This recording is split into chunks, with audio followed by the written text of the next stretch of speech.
প্রচুর শুনেছি যে এই কথাটা, এটা হচ্ছে মানুষ অভ্যাসের দাস, এবং এটা শতভাগ একটা সত্য কথা। আপনার কি আসলেই মনে হয় যে বদ অভ্যাস বাদ দেওয়া যায়? উত্তরটা খুবই সোজা, যে বদ অভ্যাস আসলে বাদ দেওয়া যায় না। খুব বেশি কাজ না করলেও এতটুকু একটা ফোকাসে রাখবেন যে আমি নিজেকে 1% করে প্রতিদিন উন্নতির দিকে নিয়ে যাব। একদিন হঠাৎ করেই দেখবেন যে আপনি আর আগের মানুষটা নেই, আপনি একদম পরিবর্তন হয়ে গেছেন। আপনি যেমন হতে চেয়েছিলেন আপনি তেমন হয়ে গেছেন। এই এসএসসিতে ভালো রেজাল্টটা চাই, এই পর্যন্ত শেষ না। আমি একটা সিস্টেম বানাবো যে আমি প্রতিদিনই আসলে ভালো করব। রমজান মাসেও আমরা সবাই এই সেম ভুলটাই করি। রমজান মাসে আমাদের সবার একটা গোল হয়ে যায় যে আমরা রমজান মাসটা খুবই সুন্দরভাবে পালন করব। রমজান মাসে একটা রোজাও মিস দিব না, 5 ওয়াক্ত নামাজ পড়বো, পাশাপাশি কোরআন তালাওয়াত সহ সব কিছুই করবো। কিন্তু শুধু আমাদের গোল থাকে যে রমজান মাস পর্যন্ত, মানে আপনি জিমের 6 মাসের ফি আগেই অ্যাডভান্স করে নিয়ে এসেছেন, মানে এখন তো আপনাকে 6 মাস তাহলে জিমে যেতেই হবে।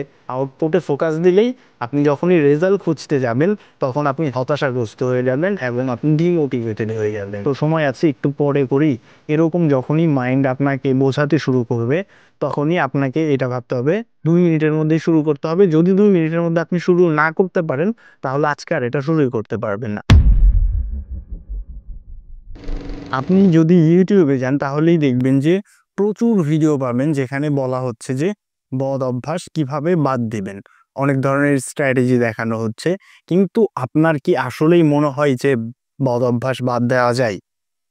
উত্তরটা খুবই সোজা, যে বদ অভ্যাস আসলে বাদ দেওয়া যায় না, নাই বলা যেতে পারে। কারণ 100%-এর মধ্যে 99.9% চান্স আছে যে আপনি একটা বদ অভ্যাস আসলে বাদ দিতে পারবেন। এটা একটা রং থিওরি। এই স্ট্র্যাটেজি আর এখন কাজ করে না। এখন মানুষজন খুবই আপডেট হয়েছে, নিজের সম্পর্কে, নিজের ব্রেন সম্পর্কে অনেক কিছু বোঝে। ওইটা একটা ব্যাকডেট, একদম অনেক ওল্ড একটা কথা ছিল যে আপনি আসলে বদ অভ্যাস বাদ দিতে পারবেন। কিন্তু আসলে বদ অভ্যাস আপনি কখনোই বাদ দিতে পারবেন না। আপনি যেটা করতে পারেন, আপনার সেই বদ অভ্যাসটা আপনি রিপ্লেস করে দিতে পারেন নতুন একটা অভ্যাসের সাথে। এইটা হচ্ছে নিউ স্ট্র্যাটেজি। মানে ধরেন যে আপনি স্মোকিং করেন, এটা আপনার একটা বদ অভ্যাস, এবং আপনি এখন চাচ্ছেন যে আমি আর স্মোকিং করব না। তো আপনি যে স্মোকিং করবেন না, সেই সময় তো আপনার স্মোকিং এর জন্য আপনার মন চাইবে যে একটু স্মোকিং করি। কিন্তু সেই সময় আপনি তাহলে কি করবেন? বদ অভ্যাস বাদ দেওয়ার সময় কিছুই করার নেই। এর জন্যই কোনো একটা বদ অভ্যাস বাদ দেবার সময় ওইটার জন্য অন্য একটা নতুন অভ্যাস তৈরি করতে হবে এবং ওইটার সাথে রিপ্লেস করতে হবে। আমি যখনই হচ্ছে যে আপনার ধরেন যে সিগারেট খেতে মন চাইবে, তখন আপনি 20টা পুশ আপ দিবেন। একটা নতুন অভ্যাস, মানে যখনই আপনার হচ্ছে যে শুধু স্মোকিং এর জন্য আপনার মন চাইবে তখন আপনি 20টা পুশ আপ দিবেন। অথবা আপনি হচ্ছে যে একটা বইয়ের 20 পৃষ্ঠা পড়ে ফেলবেন। অথবা আপনি হচ্ছে যে আপনার যে কোনো কাজ হতে পারে, এরকম একটা নতুন অভ্যাস আপনি অ্যাড করবেন এবং পুরাতন অভ্যাসটা আপনি আস্তে আস্তে বাদ দিবেন। এক চান্সে কোনো একটা অভ্যাস আসলে ছাড়তে পারাটা, এটা এটা আসলে পারাই যায় না। কোটি কোটি মানুষের মধ্যে 1-2 জন হয়তো বা পারতে পারে। এটা এখন আর ওয়ার্ক করে না, কাজ করে না। আপনি যদি করতে চান তাহলে আপনাকে কোনো একটা অভ্যাসের বিপরীতে অন্য আরেকটা অভ্যাস রিপ্লেস করে দিতে হবে। মানে আপনার হচ্ছে যে অভ্যাস বাদ না, অভ্যাস এক্সচেঞ্জ করুন। আমরা সকলেই ছোটবেলা থেকে প্রচুর শুনেছি যে এই কথাটা, এটা হচ্ছে মানুষ অভ্যাসের দাস, এবং এটা শতভাগ একটা সত্য কথা। একদম খুবই ন্যাচারাল একটা কথা। এটা একদম ওয়ার্ক করে এই কথাটা। আমি যদি আপনাকে খুবই ইজিলি বোঝাতে চাই যে অভ্যাস আসলে কিভাবে তৈরি হয় বা অভ্যাস জিনিসটা আসলে কি, আমি আপনাকে একটা এক্সাম্পল দিচ্ছি। কিছু কিছু গবেষণায় বলা হয় যে টানা 21 দিন পর্যন্ত যদি কেউ একটা কাজ টানা করতে থাকে, অথবা কিছু গবেষণায় আবার বলা হয়েছে যে 40 দিন, হ্যাঁ, মানে মেইন পারপাসটা হচ্ছে নির্দিষ্ট একটা হিউজ টাইম পর্যন্ত আপনি একটা কাজ কন্টিনিউয়াসলি করতে থাকলে সেইটা আপনার ব্রেনে অটোমেটিকলি সেভ হয়ে যায়। ধরেন আপনি হচ্ছে যে ফজরের নামাজ স্টার্ট করেছেন, আপনি হচ্ছে যে টানা 40 দিন যখন নামাজ পড়বেন, আপনার তো অ্যালার্ম দিয়ে উঠতে হচ্ছে। আপনি 40 দিন পরে দেখবেন যে অ্যালার্ম বাজার আগেই আপনি হচ্ছে যে উঠে গেছেন ঘুম থেকে। মানে আপনি ফোকাস ছাড়া, আপনার ইচ্ছা ছাড়াই অটোমেটিকলি আপনার শরীর, আপনার ব্রেইন একটা কাজ করে ফেলছে। এই যে অটোমেটিক যে প্রসেসটা হচ্ছে, এটাই হচ্ছে আমাদের অভ্যাস। মানে আমরা না চাইলেও আমাদের শরীর, ব্রেইন বা মন ওই জিনিসটাই করতে চাইবে। এটা হচ্ছে আমাদের অভ্যাস। এখন অনেকের অভ্যাস ভালো থাকে, অনেকের অভ্যাস খারাপ থাকে। এই খারাপ অভ্যাসটা বাদ দেওয়ার সব থেকে সহজ স্ট্র্যাটেজি হচ্ছে ওই অভ্যাসটা অন্য আরেকটা অভ্যাস দিয়ে রিপ্লেস করে ফেলা।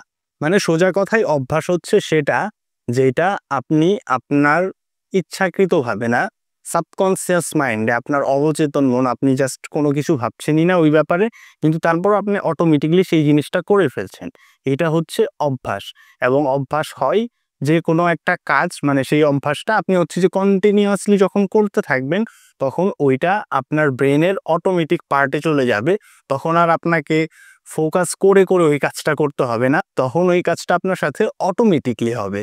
এই ব্যাপারটাই হচ্ছে অভ্যাস বা আমাদের হ্যাবিট। অ্যাটমিক হ্যাবিটস পৃথিবীর মধ্যে সব থেকে জনপ্রিয় বই হচ্ছে এই বইটা, হ্যাবিট কন্ট্রোলের জন্য। এইখানে ইনডেপথ একদম ফুল বইয়ের মধ্যে খুবই সুন্দর করে জিনিসপত্র লেখা আছে। আমি ওইখান থেকে ইন্সপায়ার হয়ে কিছু পয়েন্ট আপনাদেরকে দিব, যেগুলো আপনি কাজ করলে, ওগুলো নিয়ে কাজ করলে আপনি খুবই বেটার একটা রেজাল্ট পাবেন। এমনিতেও আমি সবাইকে রেফার করব এই বইটা অবশ্যই পড়ার জন্য। The best and best theory is 1%। এই থিওরিটা সব থেকে বেশি গুরুত্বপূর্ণ। এইটা এই বইয়ের ছাড়াও আরও বিভিন্ন জায়গায় আমি পড়েছি। এটা খুবই চমৎকার যে আপনি হচ্ছে যে প্রতিদিন খুব বেশি কাজ না করলেও এতটুকু একটা ফোকাসে রাখবেন যে আমি নিজেকে 1% করে প্রতিদিন উন্নতির দিকে নিয়ে যাব। আপনি একটা পুশ আপ দিয়ে শুরু করেন, আপনি 50টা 100টা পুশ আপ দিতে হবে আপনার, এরকম রাখতে হবে না। আপনি ধরেন যে একটা পুশ আপ দিয়ে শুরু করলেন, কিন্তু আপনার একটা টার্গেট থাকবে যে আমি প্রতিদিন নিজেকে 1% করে বেটার করব, 1% করে নিজের উন্নতি সাধন করব। আপনি প্রথম দিন হচ্ছে যে একটা যদি পুশ আপ দেন, দ্বিতীয় দিন আপনার তাহলে 1% বাড়াতে গেলে 2টা দিতে হবে, আর 1% বাড়াতে গেলে তৃতীয় দিন আপনাকে 3টা দিতে হবে।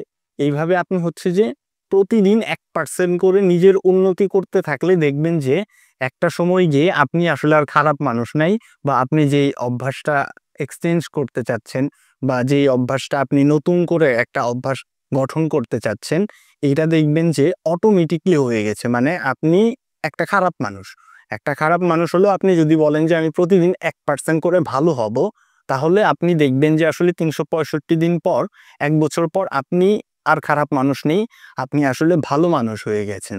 মানে 1% করে যে আপনার হচ্ছে এই উন্নতিটা হচ্ছে, এটা আপনি প্রতিদিনেরটা প্রতিদিন রেজাল্ট দেখতে পারবেন। আপনি একদিন হচ্ছে যে পুশ আপ একটা দেওয়ার পরে পরের দিন দেখলেন যে আপনি 2টা দিতে পারছেন, তৃতীয় দিন আপনি 3টা দিতে পারছেন। এটা আপনি একদম রিয়েল লাইফে দেখতে পারবেন যে প্রতিদিন আপনি হচ্ছে যে উন্নতির দিকে যাচ্ছেন।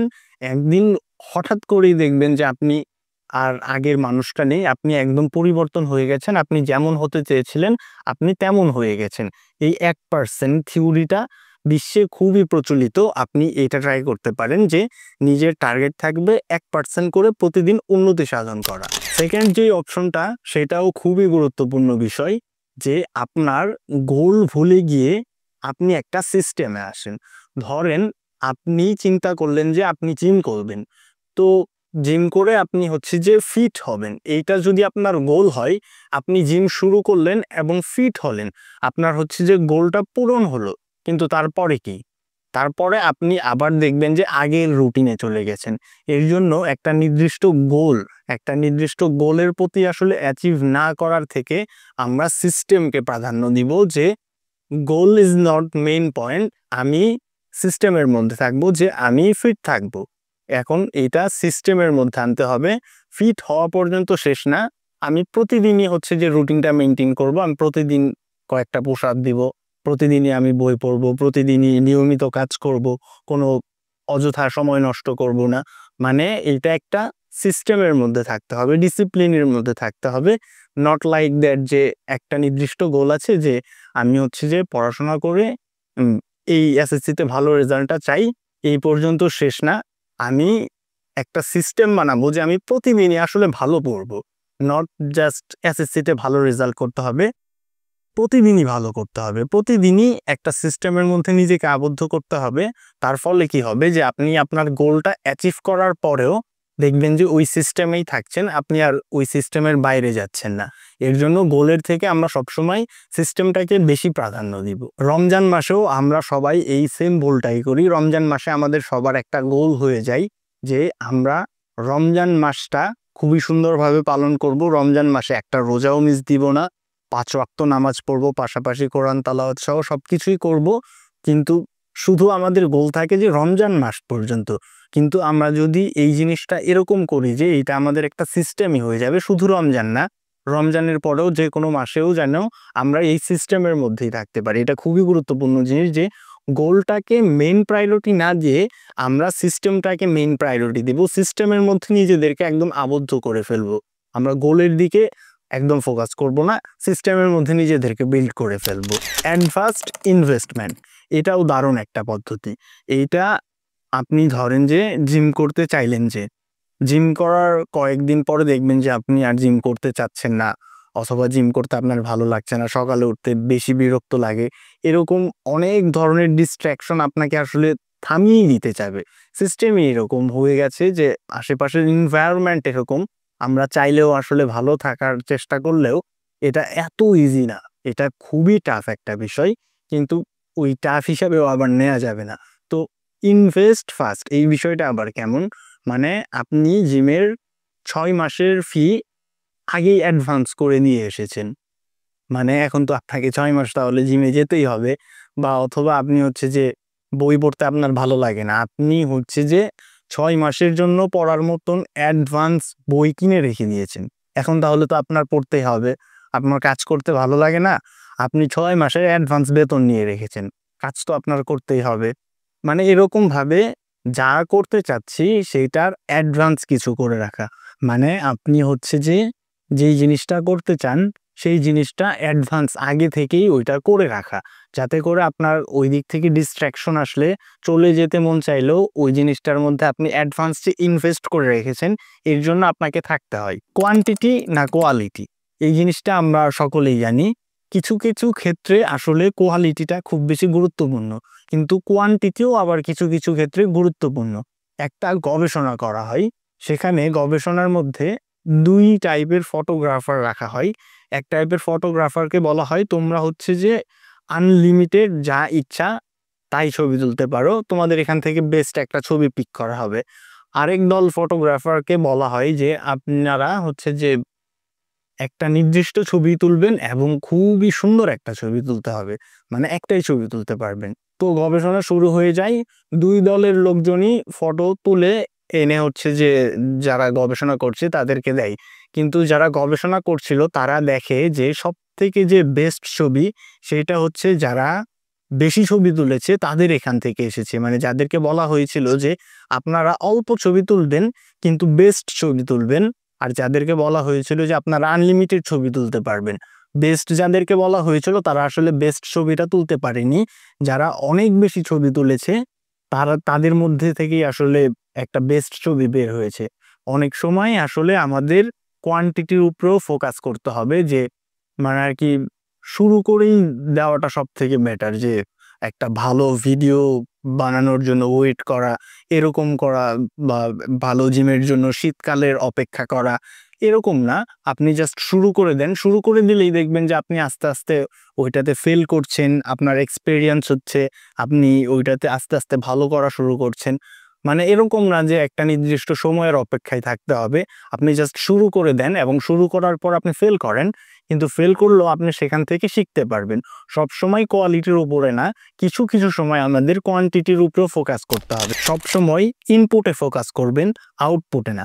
আপনি যে একটা বদ অভ্যাস আসলে রিপ্লেস করছেন বা একটা নতুন অভ্যাস আপনি গঠন করছেন, এর জন্য দেখবেন যে আপনি যখন 5-6 দিন বা 10-12 দিন টানা এই কাজটা করবেন তখন আপনার হতাশ লাগা শুরু হবে যে আমি তো কোনো পরিবর্তন পাচ্ছি না, আমার তো এখনো ভুঁড়ি কমলো না, বা আমি তো এখনো কাজের মধ্যে অনেক ডিস্ট্রাকশনের মধ্যেই পড়ে থাকি, নিয়মিত কাজ তাও করলেও ওইরকম বেটার রেজাল্ট পাচ্ছি না। মানে আমরা খুবই হতাশ হয়ে যাব যখন এই কাজগুলো করতে যাব, কিন্তু তখন আসলে হতাশ হওয়া যাবে না, আউটপুটে ফোকাস করা যাবে না, ইনপুটে ফোকাস করতে হবে।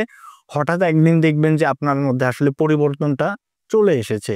এটা হচ্ছে যে খুবই সুন্দর একটা থিওরি। আপনি ইনপুটে বেশি ফোকাস দিবেন, কাজটা বেশি করবেন, আউটপুট দেখবেন অটোমেটিকলি একটা সময় বের হয়ে আসবে। আউটপুটে ফোকাস দিলেই আপনি যখনই রেজাল্ট খুঁজতে যাবেন তখন আপনি হতাশাগ্রস্ত হয়ে যাবেন এবং আপনি ডিমোটিভেটেড হয়ে যাবেন। ভিজুয়ালাইজ, এইটা কি জিনিস?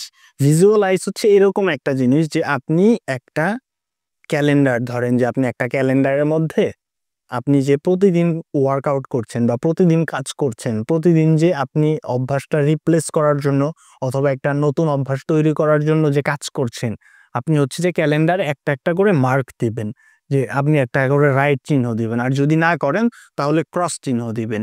এটাতে কি হবে, আপনি নিজে দেখতে পারবেন যখন দেখবেন যে 10-15 দিন চলে গেছে আপনার ক্যালেন্ডারের মধ্যে 10-15টা মার্ক করা, আপনার আনন্দ অনুভব হবে। আপনি ভিজুয়ালাইজ করতে পারবেন, দেখতে পারবেন একদম চোখের সামনে যে হ্যাঁ আমি তো কাজটা করছি। এবং আপনি যখন ভিজুয়ালাইজ, আপনি নিজেই নিজের আপনার ইনপুটটা দেখতে পারবেন যে আমি অনেক দিন যাবত কাজ করছি, তখন আপনার হচ্ছে যে নিজের মধ্যে একটা আনন্দ কাজ করবে এবং আপনি ওইটা করার জন্য আরো বেশি উৎসাহিত হবেন।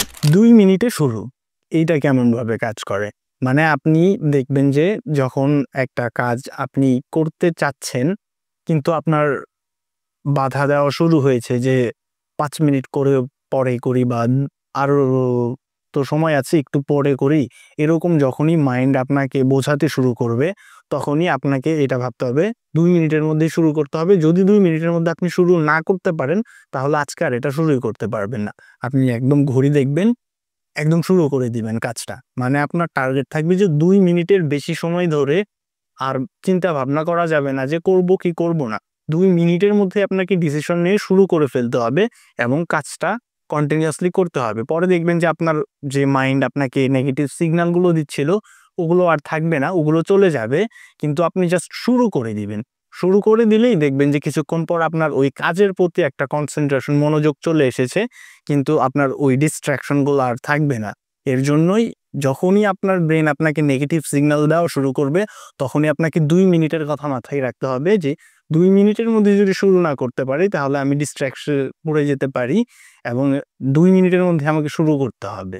2 মিনিটের এই রুলটাও আপনার খুবই কাজে লাগবে। ফাইন্ড এ পার্টনার, এই বিষয়টা কেমন?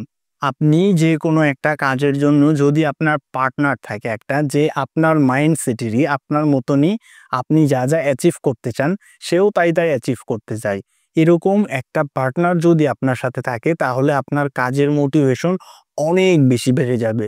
কারণ আপনি তো তখন একটা নির্দিষ্ট জায়গায় জবাবদিহিতা করতে হবে আপনার পার্টনারকে। আপনার বলতে হবে যে কেন জিমে যাবি না, আপনাকে তখন বলতে হবে, আপনি কি বলবেন?